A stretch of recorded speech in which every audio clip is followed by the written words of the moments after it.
The world that we are looking forward to is the world of them that have been purged by the blood of the Lamb, a purified people. It is a purified world. It is a provided world because you notice the language being used there. You can clearly see. Again, I will make emphasis of this, that it is purely a work of God. It's a provided world.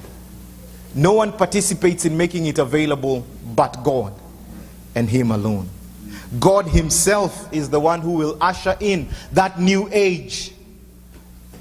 He Himself will usher that age in. Humanity cannot.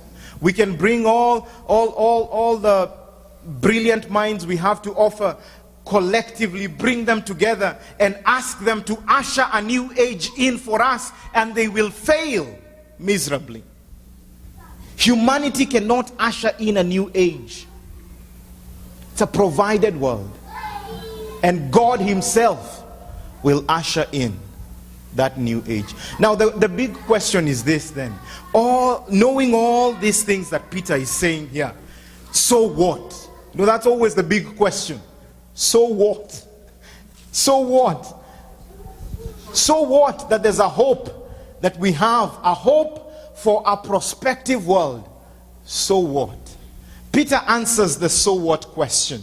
Knowing this, look at what he says in verse 11. In verse number 11 it says, therefore, since all these things will be dissolved, what manner of persons ought we to be? It's a question of, because of all these things that Peter has said, what do you do in response? In response to all that Peter has said concerning the past world, the present world, and the prospective world. So after you know this stuff, what is your response? What is your response? Now, in verse number 11, it is quite clear that one of the things you will do is you will begin to live for His coming. Because Peter says, look at what Peter says. He says, what manner of persons ought you to be in holy conduct? Your conduct, your living, your way of life will be affected by what you know about the prospective world. You will live for His coming. You will live in such a manner. The Bible says, John, the Apostle John writes in 1 John, and he says, we who have this hope, we purify ourselves. You purify yourself because of the hope that we have. So you ask, why do you people live the way you live?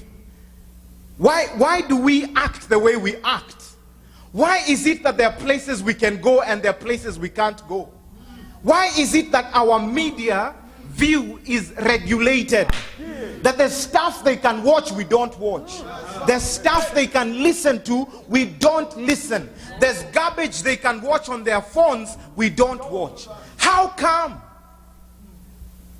It's because our conduct is affected by the prospective world that we are looking forward to. There's stuff they can say my mouth cannot even pronounce. There's cursing they can do that I cannot participate in. There's associations they can keep, I will be never numbered among them. And the reason is our lifestyle is regulated by the prospective world we are hoping for. That is what Peter is saying here. He's saying these things we know regulate us. We are living for His coming. That when Jesus comes, He ushers in the new age. Not the new age that, Hollywood is talking about. No, not that one. The prospective world. This pure world. This promised world. This provided world. Jesus will usher it in. And because we have faith in that, we purify ourselves. We purify ourselves. There's garbage that this world entertains, we will not give audience. We will never allow near us. It regulates us. It regulates the way I talk. It regulates the way I think. It regulates the stuff I give audience to. It regulates my associations. It regulates what I do in private and what I do in public. It is all regulated by my hope for this prospective